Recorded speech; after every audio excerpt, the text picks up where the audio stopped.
empezando por una demanda ante la Organización Mundial del Comercio por el incumplimiento, básicamente, del tratado comercial con el que tenemos 30 años de estar bregando con Canadá y Estados Unidos.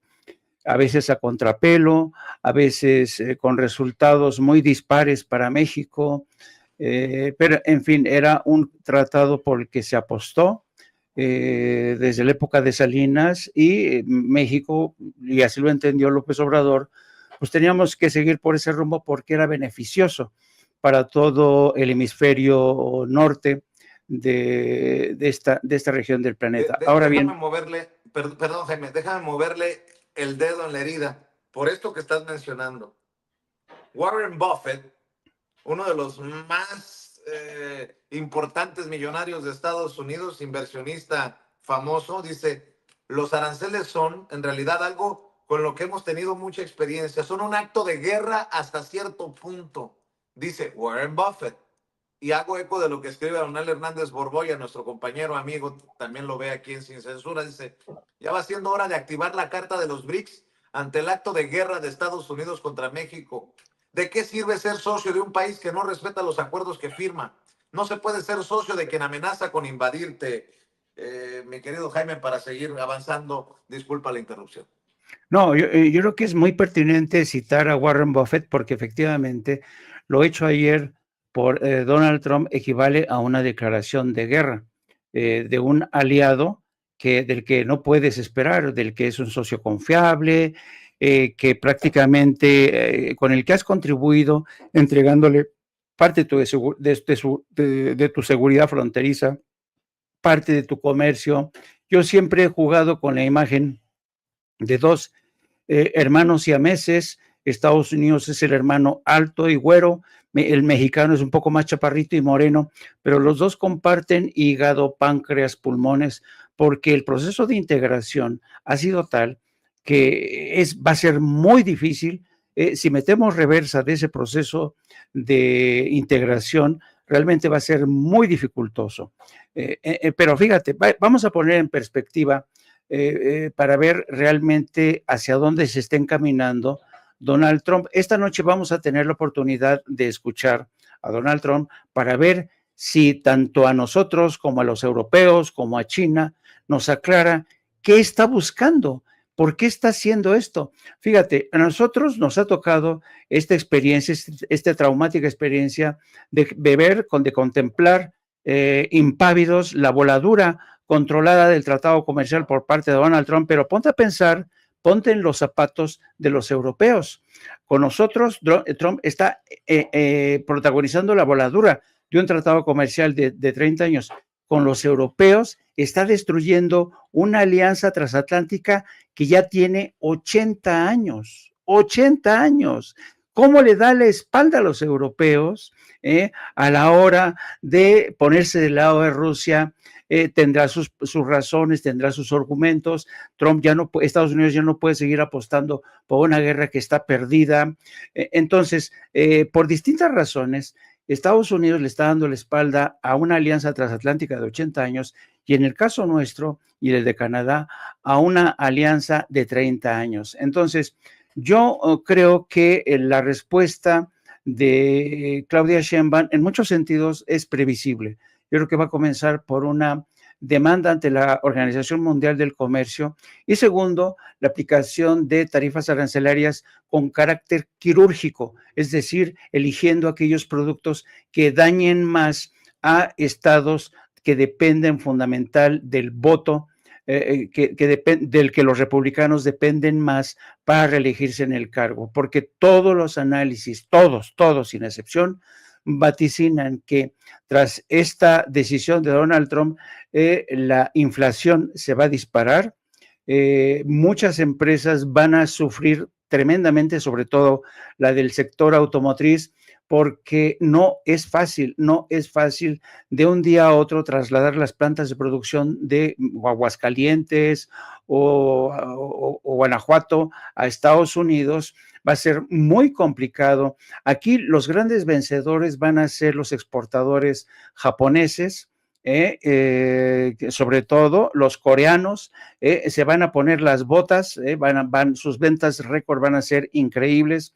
Los chinos se van a beneficiar de esta contracción del mercado automovilístico que va a ser el más afectado, ¿no?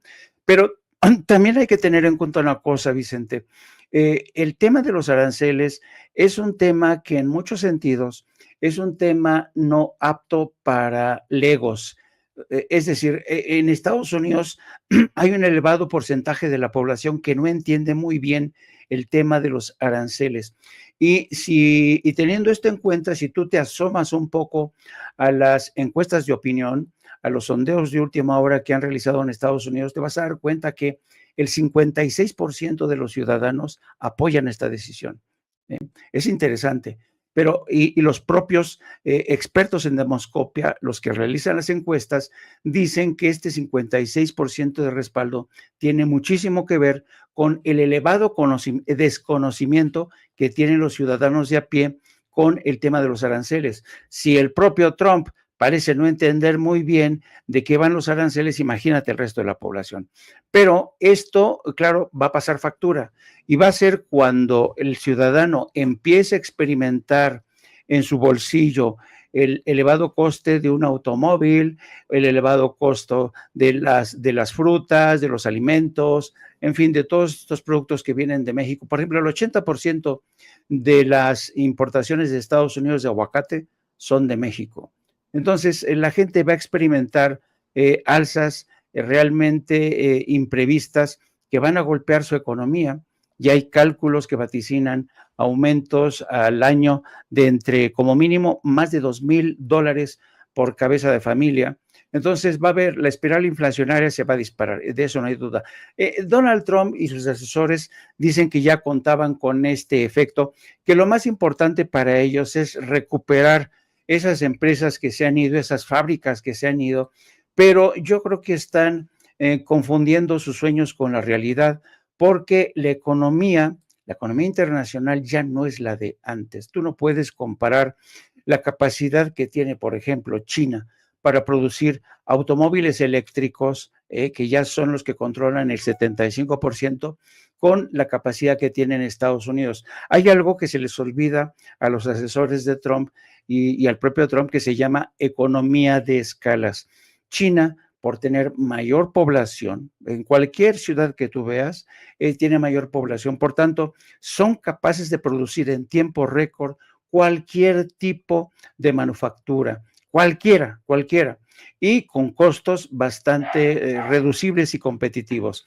Ahora, yo creo que también lo interesante sería ver realmente, vamos a ver de qué manera realmente México apuesta, ahora sí que en serio, por el denominado Plan México.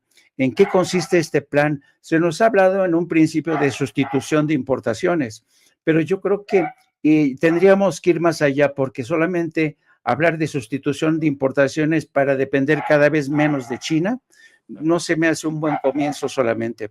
Por otro lado, también habría que explorar la vía de los BRICS, que yo creo que ha llegado el momento de tocar a la puerta de los BRICS, porque de otra manera, tú no puedes negociar con un personaje, con Donald Trump, teniendo un juego de cartas bajo. No, tienes que apostar también fuerte, tienes que decirle que porque además, a ver, según todas las teorías de los economistas, que además es muy lógico, al Estados Unidos, al Trump, al producir un vacío de su presencia en México, recuperando empresas, recuperando la empresa automovilística, se genera un vacío. Ese vacío va a ser ocupado por alguien. Por México, no lo creo, porque México todavía no la tiene la tecnología, pero puede ser ocupado por otros países. Pienso, por ejemplo, en China, pienso, por ejemplo, en Corea, ¿no? Entonces, yo creo que Estados Unidos no se está percatando del tremendo error que está cometiendo, el tremendo error estratégico, porque al contraer, al regresar a sus propias fronteras, al encastillarse dentro de sus propias fronteras para generar empleos, todo esto, eso ya no funciona. Yo recuerdo mucho, pero muchísimo, la campaña presidencial de Bill Clinton, Y cuando Bill Clinton hacía recorridos por estados como Pensilvania, Ohio, todos estos estados que dependían en buena medida de la industria del acero, por ejemplo, Bill Clinton les decía a los electores, señores, nosotros ya no podemos seguir produciendo o dependiendo solamente de la producción del acero, porque el acero ya es muy caro que nosotros lo produzcamos, nos sale más barato traer el acero desde China, por ejemplo. Nosotros lo que tenemos que hacer es especializarnos. Entonces, muchos de ustedes, le decía a sus conciudadanos de la industria acerera, tienen que reciclarse, tienen que aprender un nuevo oficio, tienen que estudiar informática, tienen que buscar otras rutas, reinventarse, porque esta industria del acero ya no es competitiva, porque tenemos productos que son más baratos desde el extranjero. Entonces, imagínate, estamos hablando de la época de Clinton, y entonces Donald Trump quiere regresar a esa época.